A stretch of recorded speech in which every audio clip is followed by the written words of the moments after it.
Welcome back. ಕಲುಷಿತ ನೀರಿನಿಂದ ಸರಣಿ ಸಾವು ಪ್ರಕರಣ ನೀವು ನೋಡಿದ್ರಿ. ರಾಯಚೂರಲ್ಲಿ ಯಾವ ರೀತಿಯಾಗಿ ಸಾವನ್ನಪ್ಪಿದ್ರು ಅಲ್ಲಿನ ಕಲುಷಿತ ನೀರನ್ನ ಸೇವಿಸಿ ಅಂತ. ರಾಯಚೂರಿನ ಪ್ರಕರಣ ಇನ್ನೂ ಕೂಡ ಮಾಸಿಲ್ಲ. ಈಗ ಮತ್ತೊಂದು ಜಿಲ್ಲೆಯಲ್ಲೂ ಕೂಡ ಕಲುಷಿತ ನೀರು. ಈಗ ಯಾದಗಿರಿ ಜಿಲ್ಲೆಯಲ್ಲೂ ಕೂಡ ಕಲುಷಿತ ನೀರು ಕಲುಷಿತ ಆಗ್ಬಿಟ್ಟಿದೆ. ಅಲ್ಲಿ ರಾಜುಗೌಡ ಜಿಲ್ಲೆಯಲ್ಲೇ ಶುದ್ಧ ಕುಡಿಯುವಂತ ನೀರಿಲ್ಲ. ಯಾಕೆ ರಾಜುಗೌಡರ ಜಿಲ್ಲೆಯಲ್ಲಿ ಎಲ್ಲಾ ನೀರು ಸರಿ ಇರಬೇಕಾ ಅಂತ ನೀವು ಕೇಳಬಹುದು. ಬಟ್ ಏನ್ ಗೊತ್ತಾ, ರಾಜುಗೌಡರು ಕರ್ನಾಟಕ ನಗರ ನೀರು ಸರಬರಾಜು ಒಳಚರಂಡಿ ಮಂಡಳಿಯ ಅಧ್ಯಕ್ಷರು. ಅವರಿಗೆ ಅಟ್ಲೀಸ್ಟ್ ತಮ್ಮ ಜಿಲ್ಲೆಯಲ್ಲಾದ್ರೂ ಸರಿಯಾಗಿ ನೋಡ್ಕೊಳ್ಬೇಕಲ್ಲ ಅನ್ನುವಂತ ಕಾರಣಕ್ಕೆ ಹೇಳ್ತಾ ಇದ್ರು. ರಾಜುಗೌಡ ನೋಡಲೇಬೇಕಾದಂತ ಸ್ಟೋರಿ ಇದು.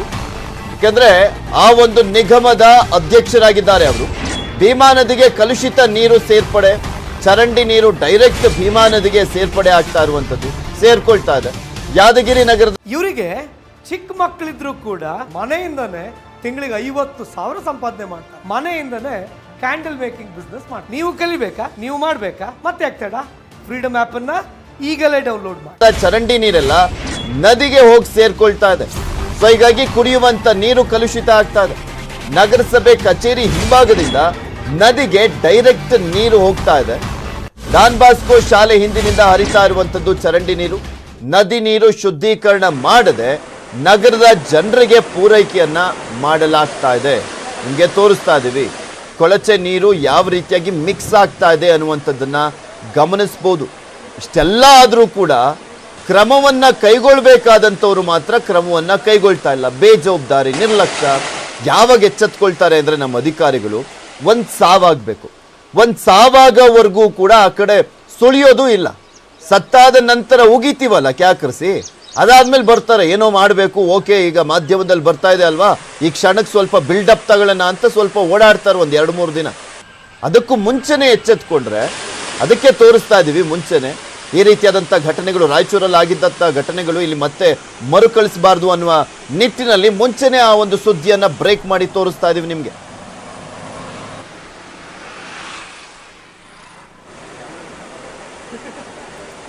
ನಗರಸಭೆ ಅಧಿಕಾರಿಗಳು ಈಗಾಗಲೇ ಒಂದು ಮೋರಿಯನ್ನು ಈಗಾಗಲೇ ಹೊಸದಾಗಿ ಕಟ್ಟಿ ನಮ್ಮ ಹಳ್ಳಕ್ಕೆ ಬಿಟ್ಟಾರೆ ಸರ್. ಈ ಹಳ್ಳಲಿಂದ ಆ ನೀರನ್ನು ಸೀದಾ ನಮ್ಮ ಭೀಮಾ ನದಿಗೆ ಹೋಗುತ್ತೆ ಸರ್. ಆ ನೀರು ಹೋಗೋದ್ರಿಂದ ಈಗ ಸುಮಾರು ನಮಗೊಂದು 16-17 ವಾರ್ಡ್ಗಳು ಬರೀ. ಅದಕ್ಕೆ ದಯಮಾಡಿ ನಮ್ಮ ನಗರಸಭೆ ಅಧಿಕಾರಿಗಳನ್ನು ಮೊದಲು ಎಚ್ಚೆತ್ತುಕೊಳ್ಬೇಕು. ಯಾಕಂದ್ರೆ ಆದ್ರೆ ಆ ನೀರನ್ನೇ ಶುದ್ಧೀಕರಣ ನೀರು ಅಂತೇಳಿ ಕೊಟ್ಟು ಆ ಶುದ್ಧೀಕರಣ ನೀರಿಂದ ಬರೋದ್ರಿಂದ ಅವೇ ನೀರು ಕುಡಿತಾ ಇದೀವಿ ಸರ್ ನಾವು ಸದ್ಯಕ್ಕೆ. ಈಗಾಗಲೇ ಒಂಡಾಗಲಿ ಸಣ್ಣ ಉಸುಕಾಗಲಿ ಬರ್ತದೆ ಸರ್. ಈಗ ತಾವು ಕೂಡ ವೀಕ್ಷಣೆ ಮಾಡ್ಬೋದು ಸರ್. ಯಾಕಂದರೆ ನಾವು ಹೇಳೋದನ್ನು ಸರಿ ಸರ್. ಈಗ ಸಣ್ಣ ಒಂದು ಕ್ಯಾನಲ್ ಟೈಪ್ ಒಂದು ಮೋರಿ ಮಾಡಿ ಹಳ್ಳಕ್ಕೆ ಬಿಟ್ರು ಸರ್. ಆ ನೀರನ್ನೇ ಭೀಮಾ ನದಿಗೆ ಬಂದು ಭೀಮಾ ನದಿ ನೀರನ್ನು ನಾವೀಗ ಯಾದಗಿರಿ ಜನರು ಕುಡಿತೇವೆ ಸರ್. ಬಿಡಬಾರ್ದು ಸರ್. ಯಾಕಂದ್ರೆ ಬಿಡೋದ್ರಿಂದ ಎಲ್ಲರಿಗೂ ತೊಂದರೆ ಸರ್. ಸಣ್ಣ ಮಕ್ಕಳಿಗೆ ದೊಡ್ಡವರಿಗೆ ಬಿಡೋದ್ರಿಂದ ಈಗಾಗಲೇ ಇಲ್ಲಿ ಇರ್ತಕ್ಕಂಥ ಸಚಿವರು ಕೂಡ ಗಮನ ಹರಿಸ್ಬೇಕು, ಸ್ಥಳೀಯ ಶಾಸಕರು ಕೂಡ ಗಮನಿಸಬೇಕು. ಯಾದಗಿರಿ ಜಿಲ್ಲೆ ಇವತ್ತು ಬೆಳೆಯುತ್ತಿರುವ ನಗರವಾಗಿದ್ದು, ಯಾದಗಿರಿ ನಗರಸಭೆಯಲ್ಲಿ ಅಧಿಕಾರಿಗಳು ಇವತ್ತು ಚರಂಡಿ ನೀರನ್ನು ಶುದ್ಧೀಕರಿಸಿದೆ. ಇವತ್ತು ಭೀಮಾ ನದಿಗೆ ಇವತ್ತು ಆ ಕಲುಷಿತವಾದ ನೀರನ್ನು ಹರಿಬಿಡ್ತಾ ಇದ್ದಾರೆ. ಇದರ ಮೂಲಕ ಸಂಪೂರ್ಣವಾಗಿ ಸುಪ್ರೀಂ ಕೋರ್ಟ್ನ ಆದೇಶವನ್ನು ಸಂಪೂರ್ಣವಾಗಿ ಉಲ್ಲಂಘನೆಯನ್ನು ಇವತ್ತು ಕಾಣ್ತಾ ಇದೆ. ಈ ಎಲ್ಲ ಆದೇಶ ನಗರಸಭೆ ಅಧಿಕಾರಿಗಳಿಗೆ ಗುರುತಿದೆ, ಜನಪ್ರತಿನಿಧಿಗಳಿಗೆ ಗುರುತಿದೆ, ಸರ್ಕಾರದ ಮೇಲಧಿಕಾರಿಗಳಿಗೆ ಗುರುತಿದೆ, ಜಿಲ್ಲಾಡಳಿತ ಗುರುತಿದ್ರು ಕೂಡ ಇಲ್ಲಿ ಯಾದಗಿರಿ ನಗರದಲ್ಲಿ ಅದು ಸಂಪೂರ್ಣವಾಗಿ ಉಲ್ಲಂಘನೆ ಆಗಿದೆ. ನಾವೆಲ್ಲ ಕೂಡ ಖಂಡಿಸಬೇಕಾಗ್ತದೆ. ಸುಪ್ರೀಂ ಕೋರ್ಟ್ ಆದೇಶ ಇರ್ಬೋದು, ಒಳಚರಂಡಿ ಮಂಡಳಿಗೆ ಏನೇನು ಕೆಲಸ ಮಾಡಬೇಕು ಅವರಿಗೆಲ್ಲ ಸಂಪೂರ್ಣವಾಗಿ ಮಾಹಿತಿ ಇರುತ್ತೆ. ಆದರೂ ಕೂಡ ಅವರು ಕೂಡ ಈ ಬಗ್ಗೆ ನಿರ್ಲಕ್ಷ್ಯ ವಹಿಸ್ಯಾರ ಅಂತ ನಾನು ಹೇಳಕ್ಕೆ ಇಷ್ಟಪಡ್ತೀನಿ. ನದಿ ನೀರು ಪೂರೈಕೆ ಮಾಡ್ತಾ ಇಲ್ಲ ಅಂತ ಇದೆ ಯಾದಗಿರಿ ನಗರಸಭೆ. ಜನಕ್ಕೆ ತೊಂದರೆ ಮಾಡಲ್ಲ ಅಂತ ಹೇಳ್ತಾ ಇದ್ದಾರೆ ನಗರಸಭೆಯ ಅಧ್ಯಕ್ಷರು. ನಾವು ನದಿ ನೀರನ್ನ ಪೂರೈಕೆ ಮಾಡ್ತಾ ಇಲ್ಲ ಅಂತ ಯಾದಗಿರಿ ನಗರಸಭೆ ಸಮರ್ಥನೆ ಇದು. ಜನಕ್ಕೆ ತೊಂದರೆ ಮಾಡಲ್ಲ ಅಂತ ನಗರಸಭೆ ಅಧ್ಯಕ್ಷರು ಹೇಳ್ತಾ ಇದ್ದಾರೆ. ನ್ಯೂಸ್ 18ಗೆ ನಗರಸಭೆ ಅಧ್ಯಕ್ಷ ಸುರೇಶ್ ಅಂಬಿಗರ್ ಹೇಳಿಕೆಯನ್ನ ಕೊಟ್ಟಿರುವಂತದ್ದು.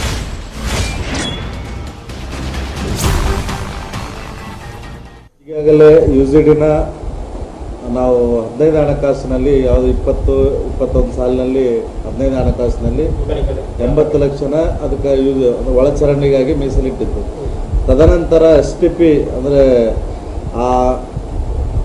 ಏನು ಚರಂಡಿ ನೀರು ಏನು ಇವೆಲ್ಲ ಬರ್ತಾವಲ್ಲ ಆ ನೀರಿನ ಶುದ್ಧೀಕರಣ ಘಟಕ ಮಾಡಬೇಕಾಗಿ ಇದನ್ನ ಯುಸಿಡಿ ಮುಗಿದ ನಂತರ 2ನೇ ಸ್ಟೆಪ್ಪನ್ನು ನಾವು ಅದನ್ನು ತಗೊಳ್ಬೇಕಂತ ಒಂದು ಮುಂದಿನ ವಿಚಾರ ಇದೆ.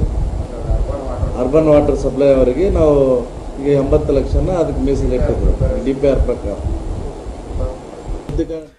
ಇದೇ ವಿಚಾರಕ್ಕೆ ಸಂಬಂಧಪಟ್ಟಂತೆ ಮಾತಾಡ್ಲಿಕ್ಕೆ ನಮ್ಮ ಜೊತೆ ಒಬ್ರು ಡಾಕ್ಟರ್ ನೇರ ಸಂಪರ್ಕದಲ್ಲಿ ಜಾಯ್ನ್ ಆಗ್ತಾ ಇದ್ದಾರೆ. ಡಾಕ್ಟರ್ ಶ್ರೀನಿವಾಸ್ ಮೂರ್ತಿ ಅವರು, ಜನರಲ್ ಫಿಸಿಷಿಯನ್. ನಮಸ್ಕಾರ ಡಾಕ್ಟ್ರೆ, ಹೇಗಿದ್ದೀರಾ? ನಮಸ್ಕಾರ, ಚೆನ್ನಾಗಿದ್ದೀನಿ. ಓಕೆ, ಇಲ್ಲಿ ನಾವು ಉತ್ತರ ಕರ್ನಾಟಕ ಭಾಗದಲ್ಲಿ ಸಾಕಷ್ಟು ಜಿಲ್ಲೆಗಳಲ್ಲಿ ಇದು ಪರಿಸ್ಥಿತಿ ಇರುವಂತದ್ದು. ಈಗಲೂ ಕೂಡ ಕುಡಿಯುವ ನೀರಿಗೋಸ್ಕರ ಸರಿಯಾದಂತ ವ್ಯವಸ್ಥೆ ಇಲ್ಲ ಅಂತ ಹೇಳಬೇಕು ಅನ್ನುವಂಥದ್ದೇ ದುರಂತ ಅಂತ ಕಾಣಿಸುತ್ತೆ ಈ ಕಾಲದಲ್ಲಿ.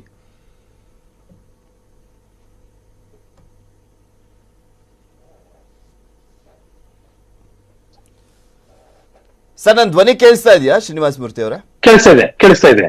ಅಲ್ಲ, ಈ ಕಾಲದಲ್ಲೂ ಕೂಡ 22ನೇ ಶತಮಾನದಲ್ಲೂ ಕೂಡ ನಾವು ಕುಡಿಯುವ ನೀರಿನ ಸಮಸ್ಯೆಯನ್ನ ಎದುರಿಸ್ತಾ ಇದ್ದೀವಿ ಅಂದ್ರೆ ಏನ್ ಹೇಳ್ಬೇಕು? ಇದೆಲ್ಲ ರಾಜ್ಯ ಸರ್ಕಾರಗಳು ಎಷ್ಟು ಮಟ್ಟಿಗೆ ಒಂದು ಒಳ್ಳೆ ಕೆಲಸವನ್ನ ಮಾಡ್ಕೊಡ್ಬೇಕಾಗಿತ್ತು ಜನರಿಗೆ, ಆದ್ರೆ ಅದ್ಯಾವುದೂ ಕೂಡ ತಲುಪ್ತಾ ಇಲ್ಲ. ಏನೇನೆಲ್ಲ ಪ್ರಾಬ್ಲಮ್ಸ್ ಆಗುತ್ತೆ ಕಲುಷಿತ ನೀರನ್ನ ಕುಡಿದಾಗ? ಖಂಡಿತ ಈ ಪ್ರಾಬ್ಲಮ್ ಅನ್ನೋದು I think it is ever green, ನಿರಂತರವಾಗಿ ನಡೀತಾ ಇದೆ. ಈಗಾಗಲೇ ಮಳೆಗಾಲ ಈ ರೀತಿ ಅತಿವೃಷ್ಟಿ ಆಗ್ತಾ ಇರೋದ್ರಿಂದ ಸಾಕಷ್ಟು ಕಡೆ ಕುಡಿಯೋ ನೀರಿನ ಮತ್ತೆ ಈ ಕಲುಷಿತಗೊಂಡಿರೋ ನೀರು ಮಿಕ್ಸ್ ಆಗಿ ನಮಗೆ ನಾನಾ ರೀತಿಯಾದ ಕಾಯಿಲೆಗಳು ಬರ್ತದೆ. ಸಾಮಾನ್ಯವಾಗಿ ಹೇಳೋದಾದ್ರೆ ಈ ಕಾಲ್ರಾ ಮತ್ತೆ ಅಮೀಬಿಯಾಸಿಸ್ ಅಂತ ಹೇಳ್ತೇವೆ, ಮತ್ತೆ ವೈರಲ್ ಹೆಪಟೈಟಿಸ್ ಎ ಅಂತ ಹೇಳ್ತೇವೆ, ಜಾಂಡಿಸ್ ಬರುವಂತದ್ದು. ಈ ತರದ್ದು ಪ್ರಾಣಾಂತಿಕ ಅಂದ್ರೆ ಈವನ್ ಟೈಫಾಯ್ಡ್ ಕಾಯಿಲೆ ಸಹ ಇದರಲ್ಲಿ ಟ್ರಾನ್ಸ್ಮಿಟ್ ಆಗ್ಬಹುದು. ಸೊ ಹಂಗಾಗಿ ಈ ಬೇಸಿಕ್ ನೆಸೆಸಿಟಿ ಅಂತ ಹೇಳ್ತೀವಿ, ಇದು ಲಕ್ಸುರಿ ಅಲ್ಲ. ಕುಡಿಯೋ ನೀರು ಕಲುಷಿತವಲ್ಲದ ಮತ್ತೆ ಫಿಲ್ಟರ್ ಆಗಿರುವಂತ ನೀರನ್ನ ಒದಗಿಸುವಂತದ್ದು ಎಲ್ಲಾ ಸರ್ಕಾರಗಳ ಆದ್ಯ ಕರ್ತವ್ಯ. ಸೊ ಇದನ್ನ ನಾವು ದೂರ ಹೋಗ್ತಿದೀವಿ ಅಂದಾಗ ನಿಜವಾಗ್ಲೂ ಈ 2022ರಲ್ಲಿ ಈ ತರ ಸಿಗ್ತಾ ಇಲ್ವಲ್ಲ ಅನ್ನೋದು ಒಂದು ಶೋಚನೀಯವಾದ ಬೆಳವಣಿಗೆ. ಅದರಲ್ಲಿ ಅತಿಶಯೋಕ್ತಿ ಏನಿಲ್ಲ. ರಾಯಚೂರಿನಲ್ಲಿ ನೋಡಿದ್ವಿ ಸರ್, ಸಾಕಷ್ಟು ಜನ ಸಾವನ್ನಪ್ಪಿದ್ರು ಈ ರೀತಿಯ ಕಲುಷಿತ ನೀರನ್ನ ಕುಡಿದು. ಈಗ ಆಲ್ರೆಡಿ ಕೊರೋನಾದಿಂದ ದೊಡ್ಡ ಮಟ್ಟದಲ್ಲಿ ತತ್ತರಿಸಿ ಹೋಗಿದ್ದಾರೆ ಜನ. ಇವಾಗ ಏನ್ ಮಾಡಬೇಕು ಅನ್ನೋದೇ ಗೊತ್ತಾಗಲ್ಲ. ಈ ವಯಸ್ಸಾದಂಥವ್ರಿಗೆ ಅಥವಾ ಬೇರೆ ಬೇರೆ ಪ್ರಾಬ್ಲಮ್ಸ್ ಇರುವಂತವ್ರು ಏನಾದ್ರು ಈ ಕಲುಷಿತ ನೀರನ್ನ ಕುಡಿದಂತ ಸಂದರ್ಭದಲ್ಲಿ ಇನ್ನು ತುಂಬಾ ಡೇಂಜರಸ್ ಅಂತ ಕಾಣಿಸುತ್ತೆ. ಖಂಡಿತವಾಗ್ಲು ಐ ಥಿಂಕ್ ಪ್ರಪಂಚಾದ್ಯಂತ 2 ಬಿಲಿಯನ್ ಜನಕ್ಕೆ ಈ ಕುಡಿಯೋ ನೀರಿನ ಇನ್ನೂ ಆಪರ್ಚುನಿಟಿ ಸಿಗ್ತಾ ಇಲ್ಲ. ಇದು WHO ಫಿಗರ್ಸ್ ನಾನು ಹೇಳ್ತಾ ಇದ್ದೀನಿ. ಸೊ ಹಂಗಾಗಿ ಸುಮಾರು 8,30,000 ಜನ ಸಾಯ್ತಾರೆ ಈ ಕಲುಷಿತ ಮಲಿನಗೊಂಡ ನೀರಿನ ಸೇವನೆಯಿಂದ. 8,30,000 ಜನ. ನಾವು ಬರೀ 5 ಲಕ್ಷ ಈ ಕೋವಿಡ್ ಟೈಮ್ ಅಲ್ಲಿ ಸತ್ತಾಗ ಎಷ್ಟೊಂದು ಅದರ ಬಗ್ಗೆ ಕಳವಳ ವ್ಯಕ್ತಪಡಿಸಿದ್ವಿ. ಬಟ್ ಇದ್ರ ಪ್ರಕಾರ ಪ್ರತಿ ವರ್ಷ ಸುಮಾರು 8.5 ಲಕ್ಷ ಜನ ಸಾಯ್ತಾರೆ ಅಂದ್ರೆ ನೀವು ಇಮ್ಯಾಜಿನ್ ಮಾಡಿ. ಸೊ ಹಂಗಾಗಿ ಈ ಬೇಸಿಕ್ ಅಮ್ಯುನಿಟಿ ಅಂತ ಏನ್ ಹೇಳ್ತೀವಿ ಅದನ್ನ ನಾವು ಒದಗಿಸ್ಕೊಡ್ಲೇಬೇಕು. ಈ ಕಾಯಿಲೆಗಳು ಮಾರಣಾಂತಿಕ ಅಂತ ನಾನು ಹೇಳಿದೆ. ಖಂಡಿತವಾಗ್ಲೂ ನೀವು ಹೇಳಿದಾಗೆ ಈ ವಯಸ್ಸಾದವರಲ್ಲಿ ಮತ್ತೆ ಸಣ್ಣ ಮಕ್ಕಳಲ್ಲಿ ಮತ್ತೆ ಈ ಡಯಾಬಿಟಿಸ್ ಅಥವಾ ಕಿಡ್ನಿ ಫೇಲ್ಯೂರ್, ಹಾರ್ಟ್ ಫೇಲ್ಯೂರ್ ಇರುವಂತ ಕಡೆಯಲ್ಲಿ ಇದು ಹೆಚ್ಚಾಗಿ ಪ್ರಾಣಾಂತಿಕವಾಗಿ ಮಾರ್ಪಾಡಾಗುವ ಸಾಧ್ಯತೆಗಳು ಬಹಳಷ್ಟು ಇರ್ತದೆ. ಓಕೆ ಸರ್, ಮಾತಾಡ್ತಾ ಹೋಗ್ತೀನಿ. ನಮ್ ಜೊತೆ ಈಗ ಒಳಚರಂಡಿ ಮಂಡಳಿಯ ಅಧ್ಯಕ್ಷರು ಹಾಗೆ ಆ ಭಾಗದ ಪ್ರಮುಖ ಪ್ರಭಾವಿ ಶಾಸಕರು ಆಗಿರುವಂತ ರಾಜುಗೌಡ್ರು ಕೂಡ ದೂರವಾಣಿ ಸಂಪರ್ಕದಲ್ಲಿ ಜಾಯ್ನ್ ಆಗ್ತಾ ಇದ್ದಾರೆ. ನಮಸ್ಕಾರ ರಾಜುಗೌಡ್ರೆ. ಸರ್ ನಮಸ್ಕಾರ ಸರ್, ಯಾದಗಿರಿಯಲ್ಲೇ ನಿಮ್ ಜಿಲ್ಲೆಯಲ್ಲೇ ಈ ರೀತಿಯಾಗಿ ವ್ಯವಸ್ಥೆ ಇದೆಯಲ್ಲ ಸರ್, ಕೊಳಚೆ ನೀರೆಲ್ಲ ಮಿಕ್ಸ್ ಆಗ್ತಾ ಇದೆ. ರಾಯಚೂರಲ್ಲಿ ನೋಡಿದ್ವಿ, ಅಲ್ಲಿ ಜನ ಸಾವನ್ನಪ್ಪಿದ್ದಂಥದ್ದನ್ನ. ಇಲ್ಲ ಸರ್, ಇಲ್ಲಿ ರಾಯಚೂರು ಇದು ಯಾದಗಿರಿಯಲ್ಲಿ ನಾನು ಓದ್ತಾ ಇದ್ದೆ ಸರ್, ನಮ್ ಗಮನಕ್ಕಿದೆ ಅದು. ಏರ್ಪೋರ್ಟ್ ಇದು ನಮ್ದೇನು ರೈಲ್ವೆ ಸ್ಟೇಷನ್ ಇದೆ, ಅದ್ರ ಮುಂದ್ಗಡೆಯಿಂದ ಚರಂಡಿ ನೀರು ಬಂದು ನದಿಗೆ ಸಪ್ಲೈ ಆಗ್ತದೆ ಸರ್. ಅಲ್ಲೇ ನಾವು ನಮ್ದು ವಾಟರ್ ಸಪ್ಲೈನು ಅಲ್ಲೇ ಇತ್ತು. ಈಗ ಅದನ್ನ ವಾಟರ್ ಸಪ್ಲೈ ತೆಗೆದು ಚೇಂಜ್ ಮಾಡಿ ಆ ಬ್ಯಾರೇಜ್ ಇದೆ ಸರ್, ಆ ಬ್ಯಾರೇಜ್ ಹಿಂದ್ಗಡೆ ಮಾಡಿದೀವಿ ಸರ್ ಅದು.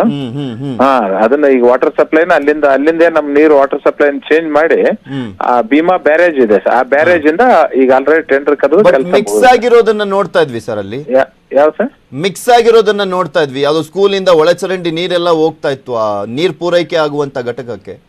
ಅಲ್ಲ ಸರ್, ನೀರ್ ಘಟಕಕ್ಕಿಂತ ಮುಂಚೆನೆ ಇದು ಮಿಕ್ಸ್ ಆಗ್ತದ್ರಿ.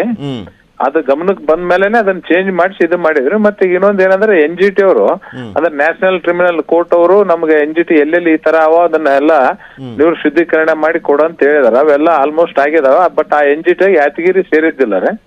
ಈಗ ನೆಕ್ಸ್ಟ್ ಇದ್ರಲ್ಲಿ ಅದನ್ನು ಈಗ ಅಮೃತ್ 2ದಲ್ಲಿ ಅದನ್ನು ಸೇರಿಸ್ತೀವಿ. ಇದು ತಡವಾಗಿ ಗಮನಕ್ಕೆ ಬಂದಿದ್ದ ನಿಮಗೆ? ಇಲ್ಲ ಸರ್, ಮೊದಲೇ ಗಮನಕ್ಕೆ ಬಂದಿದೆ ಸರ್. ಯಾಕಂದ್ರೆ ಗಮನಕ್ಕೆ ಬರೋದಲ್ಲ ಸರ್, ನಾವು ಅಲ್ಲಿ ಓಡಾಡ್ತಿರ್ತೀವಲ್ಲ, ರೋಡಿನ ಮೇಲೆ ಕಾಣ್ತದ ಅದು. ರೋಡ್ ಮೇಲೆ ಹೋಗ್ತಾ ಲೆಫ್ಟ್ ಗೆ ಇದೆ ಸರ್ ಅದು. ಅದು ಕಾಣ್ತದೆ ಸರ್, ಓಡಾಡಲ್ಲೇ ರೋಡಿಗೆ ಕಾಣ್ತದೆ. ಬಂದ ತಕ್ಷಣ ಮೊದಲ ಈ ನಿಗಮ ಅಧ್ಯಕ್ಷ ಆದ ತಕ್ಷಣನೇ ಫಸ್ಟ್ ಅದನ್ನ ಶಿಫ್ಟಿಂಗ್ ಮಾಡಿಸಿದೆ ಸರ್. ಯಾಕಂದ್ರೆ ನಿಮ್ಗೂ ಕೂಡ ಚೆನ್ನಾಗಿ ಗೊತ್ತಿದೆ ರಾಯಚೂರಲ್ಲಿ ಯಾವ ರೀತಿಯಾಗಿ ಸಾವನ್ನಪ್ಪಿದ್ರು, ಅಲ್ಲಿ ನಗರಸಭೆ ಯಾವ ರೀತಿಯಾಗಿ ಎಡವಟ್ಟನ್ನ ಮಾಡಿತ್ತು ಅಂತ. ನಿಜ ಸರ್, ಅಲ್ಲಿ ಪಾಪ ಬಹಳ ಜನ ಅಮಾಯಕರು ಜೀವ ಹೋಯ್ತಲ್ಲ. ಇಲ್ಲಿರುವ ಅಧಿಕಾರಿಗಳಿಗೆ ಸೂಚನೆ ಕೊಟ್ಟಿದ್ದೀರಾ ಸರ್? ಎಲ್ಲಾ ರೀತಿಯಲ್ಲೂ ಕ್ಲೀನ್ ಆಗೆಲ್ಲ ಇಟ್ಕೊಬೇಕು ಅಂತೆಲ್ಲ.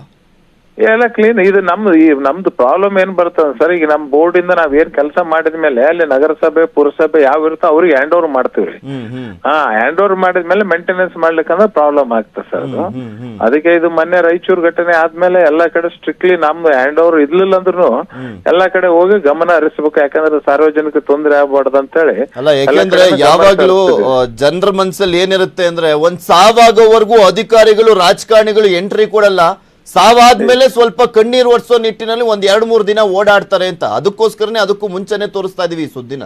ಇಲ್ಲ ನಿಜ ಸರ್, ಇದ್ರದ್ದು ಆಲ್ರೆಡಿ ನಮ್ ಗಮನಕ್ಕಿತ್ತು ಸರ್. ಗಮನಕ್ಕಿದ್ದ ಮೇಲೆನೆ ಇಲ್ಲಿಂದ ನಾವು ಶಿಫ್ಟ್ ಮಾಡಿ ಭೀಮಾ ಬ್ಯಾರೇಜ್ ಅಂತ ಬರ್ತದೆ ಸರ್, ಆ ಬ್ಯಾರೇಜ್ ಕಡೆ ನಾವು ಇದನ್ನ ವಾಟರ್ ಸಪ್ಲೈನ ಬ್ಯಾರೇಜ್ ಕಡೆನೆ ಶಿಫ್ಟ್ ಮಾಡಿದ್ವಿ. ಆ ಪ್ರಾಬ್ಲಮ್ ಸಾರ್ಟ್ ಔಟ್ ಆಗಿದೆ ಇವಾಗ? ಆಗಿದೆ ಸರ್, ಆಗಿದೆ. ಓಕೆ, ಥ್ಯಾಂಕ್ ಯು ರಾಜುಗೌಡ್ರೆ, ನ್ಯೂಸ್ 18 ಜೊತೆ ಮಾತನಾಡಿದ್ದಕ್ಕೆ. ಶ್ರೀನಿವಾಸ್ ಅವರೇ, ಕೊನೆದಾಗ ಏನ್ ಹೇಳಿಕ್ ಬಯಸ್ತೀರಾ? ಓಕೆ ಸರ್, ಇದು ಒಂದು ಬೇಸಿಕ್ ಕಮ್ಯುನಿಟಿ ಆಗಿರೋದ್ರಿಂದ ಇದೆಲ್ಲ ಸರ್ಕಾರಗಳೆಲ್ಲ ಖಂಡಿತವಾಗ್ಲೂ ಆದ್ಯತೆ ಮೇರೆಗೆ ಇದನ್ನ ಮಾಡಬೇಕು. ಬಟ್ ಜನಗಳಲ್ಲಿ ವಿನಂತಿ ಏನಂತ ಹೇಳಿದ್ರೆ, ಯಾವುದೇ ರೀತಿಯಾದ ವಾಟರ್ ಸಪ್ಲೈ ನಿಮ್ ಮನೆಗೆ ಬರೋದನ್ನ ಕನಿಷ್ಠ ಪಕ್ಷ 3 ನಿಮಿಷ ಬಾಯ್ಲ್ ಮಾಡಿ ಅದನ್ನ ಕುದಿಸಿ ಆರಿದ ಮೇಲೆ ನೀರು ಸೇವನೆ ಮಾಡಿದ್ರೆ ಈ ಸುಮಾರು 5-6 ಕಾಯಿಲೆಗಳು ಈ ನೀರಿನ ಮೂಲಕ ಹರಡುವಂತ ಕಾಯಿಲೆಗಳಾಗ್ಲಿ, ಏನ್ ಹೇಳಿದೆ, ಟೈಫಾಯ್ಡ್ ಆಗ್ಲಿ, ಹೆಪಟೈಟಿಸ್ ಎ ಆಗ್ಲಿ, ಈ ಅಮೀಬಿಯಾಸಿಸ್ ಅಥವಾ ಸಾಲ್ಮೋನೆಲ್ಲಾ ಅಂತ ಏನ್ ಹೇಳ್ತೀವಿ, ಇಂಥ ಕಾಯಿಲೆಗಳನ್ನ ನಾವು ದೂರ ಗಟ್ಟಬಹುದು. ಸೊ ಖಂಡಿತವಾಗಲು. ಆಮೇಲೆ ಅಫೋರ್ಡಬಲ್ ಇರೋರು ಈ ರಿವರ್ಸ್ ಆಸ್ಮೋಸಿಸ್ ಅಂತ, ಯಾರ್ಡ್ ವಾಟರ್ ಅಂತ ಏನಿರ್ತದೆ, ಈ ಆರ್ಸೆನಿಕ್ ಅಂತ ಹೆವಿ ಮೆಟಲ್ಸ್ ಸಹ ಮಿಕ್ಸ್ ಆಗೋ ಸಾಧ್ಯತೆಗಳಿರ್ತದೆ. ಸೊ ಅದನ್ನ ಬರೀ ಫಿಲ್ಟರ್ ಅಲ್ಲಿ ಮಾತ್ರ ಮಾಡಕ್ಕಾಗುವಂತದ್ದು. ಬಟ್ ಅದು ಫಿಲ್ಟರ್ ರಿವರ್ಸ್ ಆಸ್ಮೋಸಿಸ್ ಟೆಕ್ನಾಲಜಿ ಅಂತ ಹೇಳ್ತೀವಿ, ಅದು ಸ್ವಲ್ಪ ಕಾಸ್ಟ್ಲಿ ಇರ್ತದೆ. ಸೊ ಹಾಗಾಗಿ ನಾರ್ಮಲ್ ಜನಕ್ಕೆ ನಾನು ಏನ್ ರಿಕ್ವೆಸ್ಟ್ ಮಾಡೋದು ಅಂತ ಹೇಳಿದ್ರೆ, ಕನಿಷ್ಠ ಪಕ್ಷ 3 ನಿಮಿಷ ಕಾಯಿಸಿ ಕುದಿಸಿ ಆರಿಸಿದ ಮೇಲೆ ಸೇವನೆ ಮಾಡಬೇಕು. ಇದು ನಮ್ಮ ರಿಕ್ವೆಸ್ಟ್. ಓಕೆ, ಥ್ಯಾಂಕ್ ಯು ಡಾಕ್ಟ್ರೆ, ನ್ಯೂಸ್ 18 ಜೊತೆ ಮಾತನಾಡಿ ಮಾಹಿತಿಯನ್ನ ನೀಡಿದ್ದಕ್ಕೆ. ಮತ್ತಷ್ಟು ಸುದ್ದಿಗಳನ್ನ ನಿಮ್ಮ ಮುಂದೆ ಇಡ್ತಾ ಹೋಗ್ತೀನಿ, ಆದ್ರೆ ಅದಕ್ಕೂ ಮುಂಚೆ ಒಂದು ಸ್ಮಾಲ್ ಬ್ರೇಕ್.